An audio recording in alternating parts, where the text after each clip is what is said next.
Let me tell you something. Life is not a playground.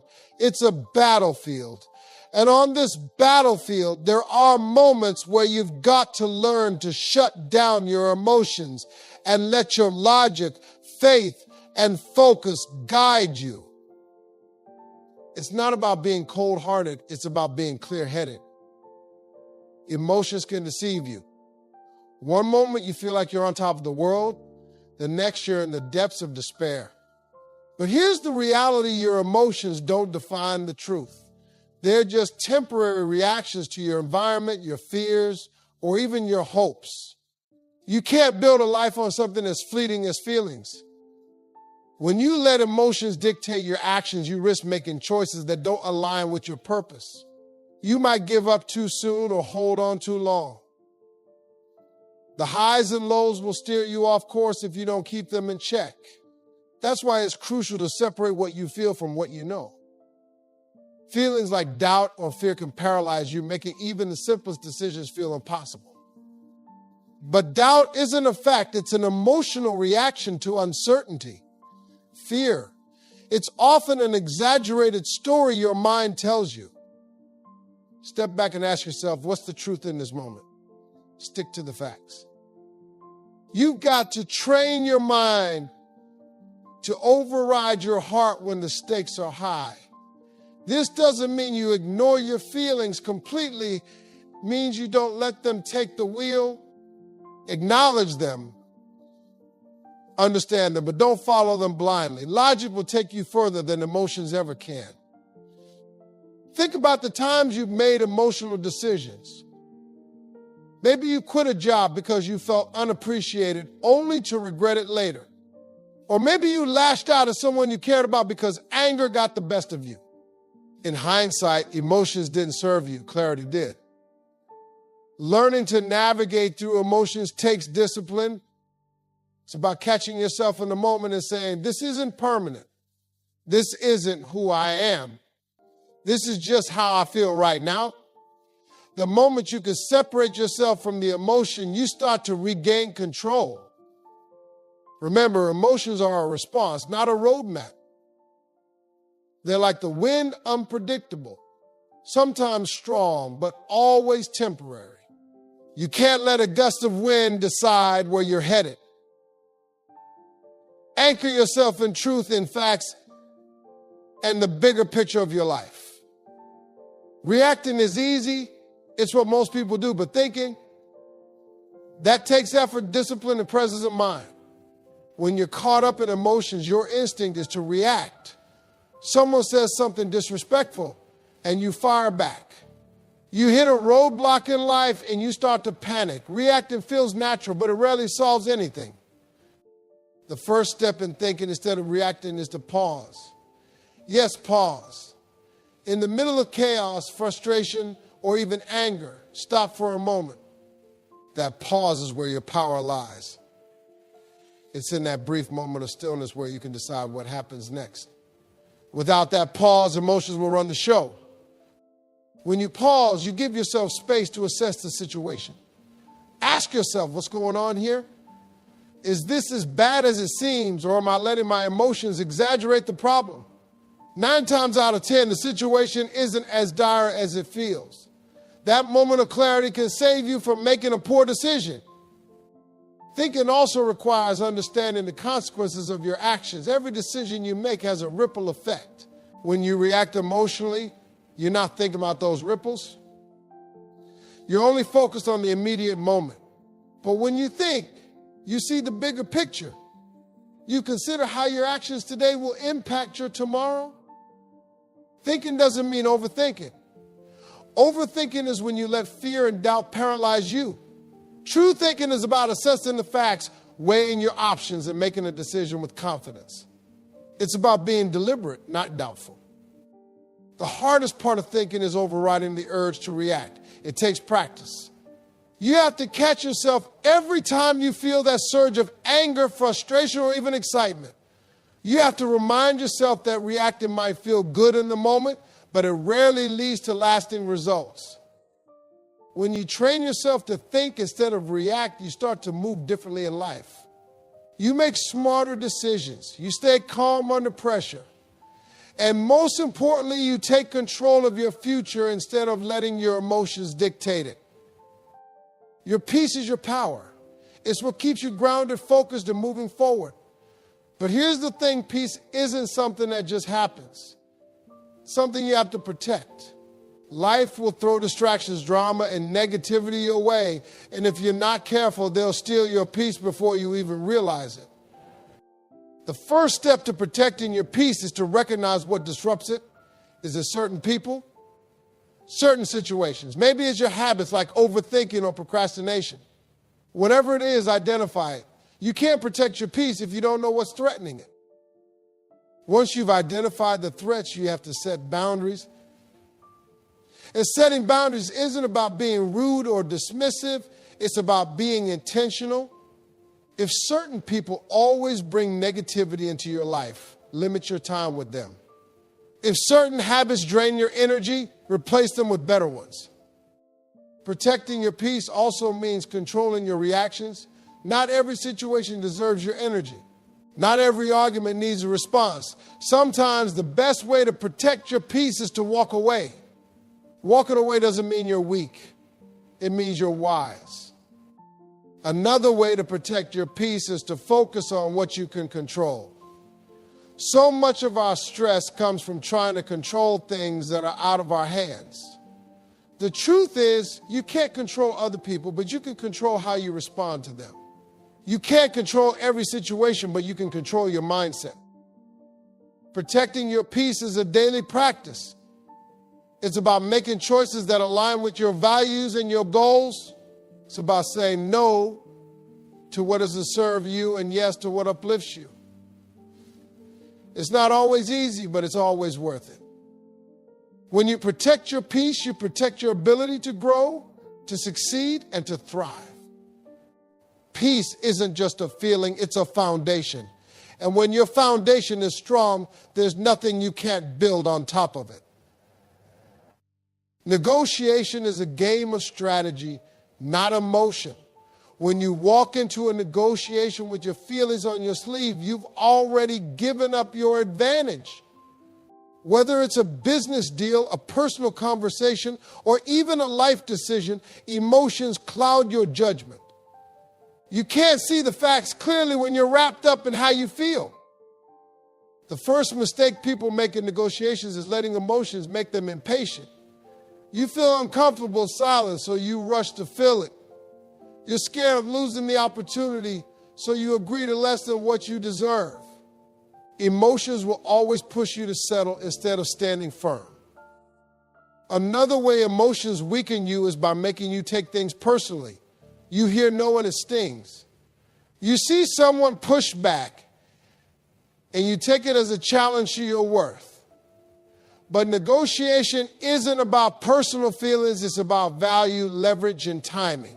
When you take things personally, you lose sight of the bigger picture. Staying calm in negotiations doesn't mean you don't care. It means you care enough to protect your interests.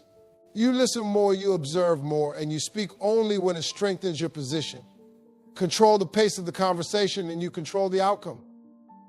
One powerful way to keep emotions in check is to walk and prepare. Know your facts, your limits, and your non-negotiables. When you're confident in your position, it's easier to stay logical and avoid emotional traps. Confidence keeps you focused, while emotions make you second-guess yourself. Negotiations are rarely won by the loudest person in the room.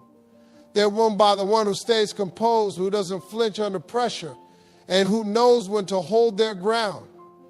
Emotions will tell you to fight or flee, but logic will tell you to wait, watch, and act with precision. When you master your emotions in negotiations, you stop making emotional concessions. You stop over-explaining yourself, apologizing unnecessarily, or agreeing to terms that don't serve you. You become the kind of person who commands respect, not because of your emotions, but because of your strength and clarity. Faith and feelings are not the same thing. Feelings change like the weather. One moment you're hopeful, the next you're doubting everything. But faith is steady. Faith is rooted in something deeper than emotion. It's the quiet confidence that no matter how you feel, things are working out in your favor. When life gets tough, emotions will tell you to quit. Fear will whisper that you're not good enough, and doubt will convince you that success isn't for you.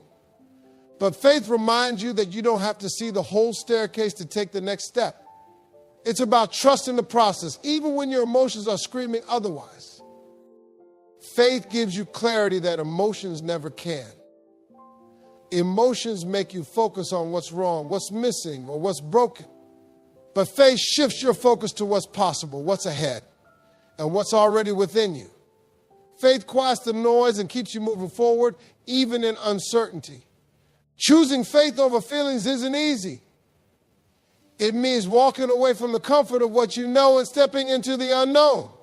It means silencing your doubts and leaning into your purpose.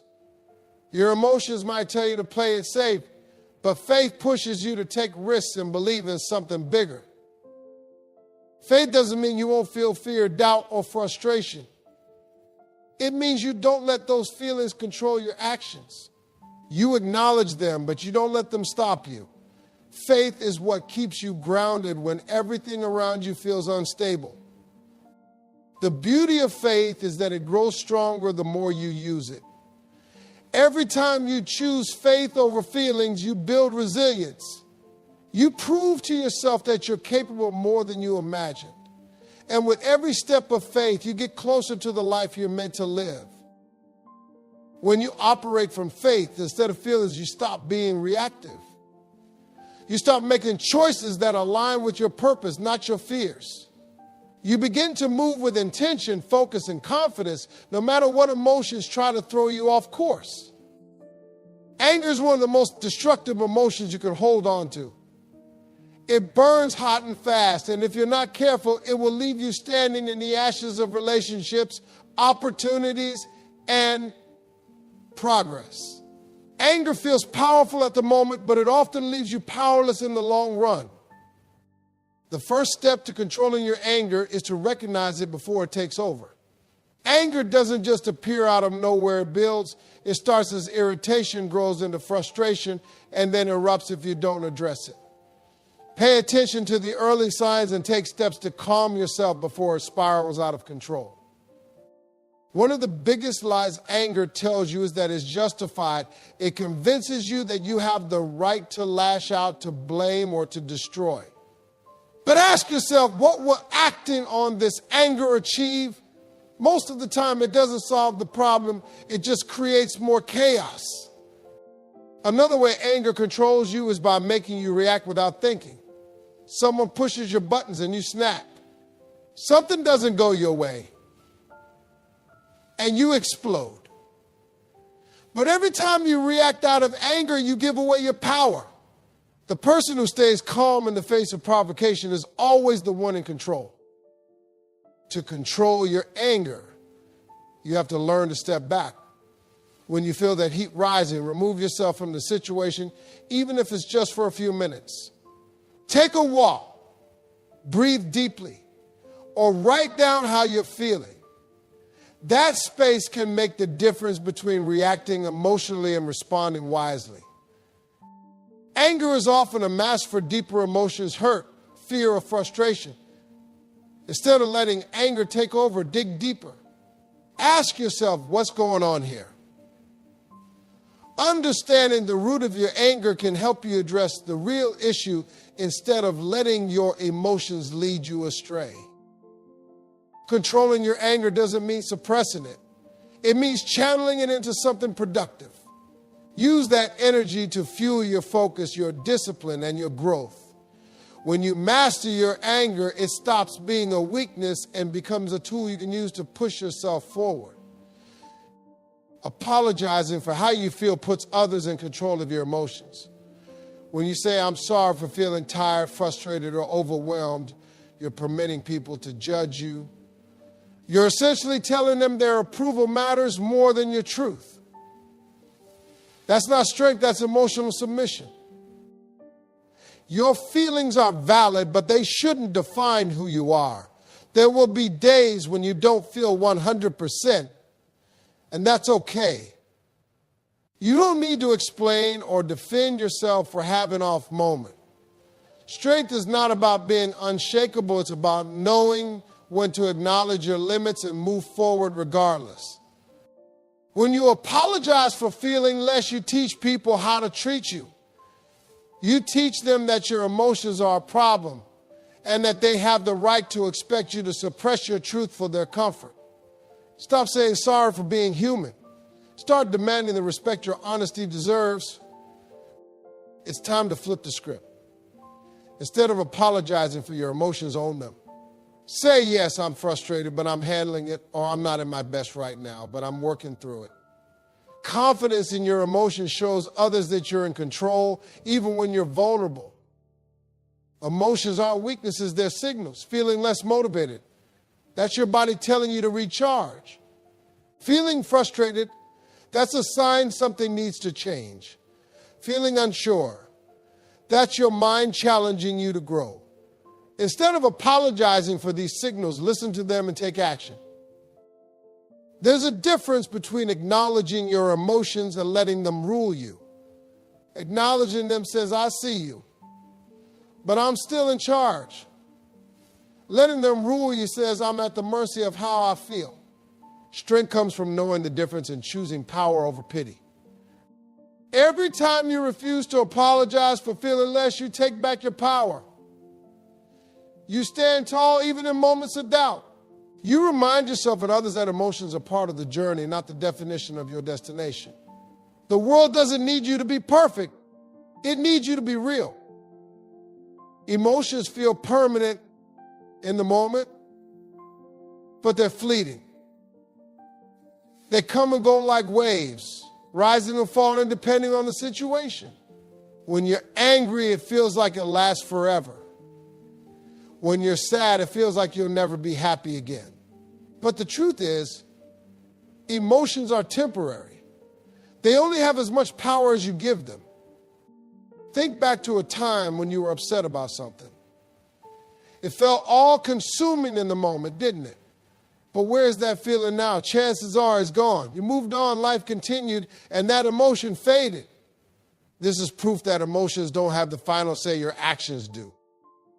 When you understand that emotions are temporary, you stop making permanent decisions based on temporary feelings. You stop quitting jobs. You're frustrated, ending relationships because you're hurt, or giving up on dreams because you're discouraged. You learn to pause, reflect, and let the storm pass before you act. One way to remind yourself of the temporary nature of emotions is to create space between feeling and action. When something upsets you, take a moment to breathe.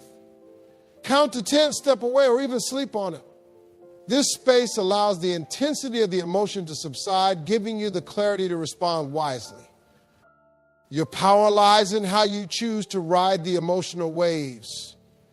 Do you let them knock you down, or do you learn to surf? When you treat emotions as visitors instead of permanent residents, you regain control. You acknowledge them, but you don't let them set the course of your life. Temporary emotions can lead to lasting regret if you let them. Acting out of anger can ruin relationships. Acting out of fear can lead to missed opportunities. Acting out of despair can make you give up too soon. Recognizing emotions as fleeting helps you avoid decisions you'll later regret. Mastering this mindset takes practice, but it's worth it. Every time you choose to let an emotion pass without letting it control you, you build strength. You prove to yourself that you're bigger than the moment and that you're capable of handling whatever comes your way with grace and resilience. Your energy is your most valuable resource, and emotions are one of the biggest drains on it. Every time you let anger, fear, or sadness take over, you're giving away energy that could be used to build, create, and grow. Protecting your energy means guarding yourself against emotional exhaustion. One way emotions drain your energy is by keeping you stuck in the past. You replay old arguments, relive mistakes, and hold on to grudges. This emotional baggage weighs you down, making it harder to move forward. Letting go of these emotions isn't about forgetting, it's about freeing yourself from their grip. Another way emotions drain you is by pulling you into unnecessary battles. Not every comment deserves a response. Not every insult deserves your attention, and not every problem is yours to fix. Choosing your battles wisely protects your energy and keeps you focused on what truly matters. Protecting your energy also means setting boundaries. Don't let people manipulate you with guilt, anger, or pity. You know when to say no, when to walk away, and when to stand firm. Boundaries aren't just for others, they're for you. To remind yourself that your peace is worth protecting. Your energy is like a battery. When you spend it on negative emotions, you're depleting it without recharging. But when you focus on positivity, gratitude, and growth, you refill your energy reserves. It's a conscious choice to invest your energy in things that uplift rather than drain you. Protecting your energy doesn't mean avoiding emotions altogether. It means managing them wisely. It means acknowledging how you feel, but choosing not to dwell on it. It means letting yourself feel without letting the feeling consume you. This balance is what keeps you strong and steady. When you protect your energy, you become unstoppable. You're no longer at the mercy of every emotional wave. You're in control, focused, and moving forward with purpose. Your energy becomes a force for good, driving you towards success and fulfillment without being held back by emotional distractions. Opportunities come in moments, and emotions can sabotage them if you let them. A heated reaction in a meeting can damage your reputation. A lack of confidence in a critical moment can make you miss out on a life-changing chance. If you let emotions run the show, they'll lead you down paths of regret instead of success. When an opportunity presents itself, emotions will try to distract you. Fear will whisper that you're not ready. Doubt will make you second-guess your abilities. Even excitement, if unchecked, can lead you to rush without thinking things through. The key is to separate your feelings from your actions so you can respond with clarity. Every opportunity is a test of your discipline. Can you keep your emotions in check long enough to seize the moment? Can you silence your insecurities and take the stage when it's your turn? Can you let go of frustration when things don't go perfectly and still push forward? These are the real challenges that determine success. Preparation is your best defense against emotional sabotage. When you've prepared for a moment, your confidence can override fear. When you visualize your success, doubt loses its power. When you've done the work, your focus can cut through any emotional noise. Preparation turns emotional chaos into calm determination. Learning to pause before reacting is another critical skill. When you feel emotions bubbling up, take a deep breath.